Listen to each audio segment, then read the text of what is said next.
Miyazaki, terça-feira. Vamos aprender ciências e geografia e vamos dar continuidade ao nosso assunto, tanto de ciências quanto de geografia. Em ciências, você está estudando o solo, os diferentes tipos de solo que existem, né? E em geografia, está estudando a hidrografia do Brasil, né? A hidrografia é concernente à água, né? Rios, oceanos, açudes, lagos e tudo mais. Toda a parte de água que tem no Brasil. Nós vimos na semana retrasada, você fez a atividade do livro e hoje, para essa aula, a gente vai fazer dois trabalhos, um de geografia, outro de ciências, tá? No trabalho de geografia, também continuação do assunto do solo, você vai fazer, eu vou pedir para você fazer uma representação de um solo permeável e um solo impermeável. Você se lembra qual é a diferença de permeável e impermeável? Nós vimos isso inclusive semana passada, estudando sobre a natureza da Caatinga e do Nordeste. Vimos que na Caatinga o solo é mais permeável. O que isso significa? Que a água entra facilmente através das camadas do solo e chega até lá no fundo. Por isso a macaxeira, que eu usei como exemplo, é um tubérculo muito que existe em grande quantidade, né? Muito abundante no Nordeste, porque ela precisa de profundas raízes para crescer. Então, quando você planta uma macaxeira ou mandioca, ela precisa fincar as raízes até no fundo do solo. Mas se esse solo não for permeável e não tiver água lá no fundo, essa raiz ela não vai crescer, ela não vai se desenvolver, porque sem água ela morre, né? Então, o que acontece?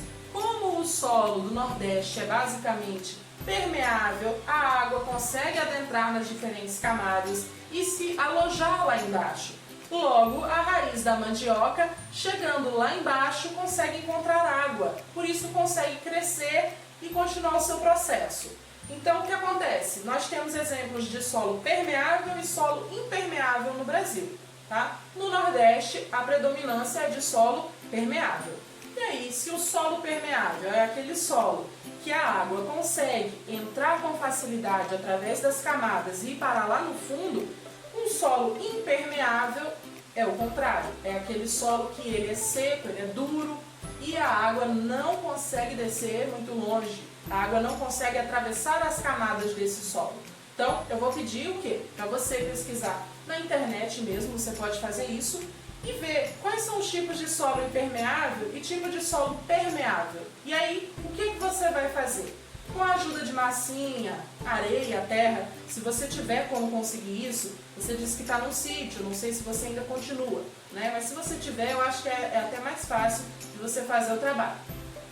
Você pegar esses materiais e utilizar. Você vai fazer um exemplo de solo impermeável, ou seja, aquele que a água não consegue entrar, e vai fazer um exemplo de solo permeável, que é aquele que a água entra em todas as camadas. Se você quiser fazer uma experiência e pegar um pouco de terra, algum material permeável e outro impermeável, jogar um pouquinho de água e demonstrar que em um material a água vai descer e no outro a água vai ficar só por cima, você pode fazer assim também, tá? E caso você não queira usar água, use dos materiais que você tiver, areia, terra, barro, massinha, enfim, para representar o solo permeável e o solo impermeável, tá certo? Então esse é o trabalho de geografia. Você vai fazer a pesquisa, mas o trabalho em si é a representação desses dois tipos de solo, ok? E aí a gente também em ciências vai fazer outro trabalho. Nós estamos estudando a hidrografia, certo?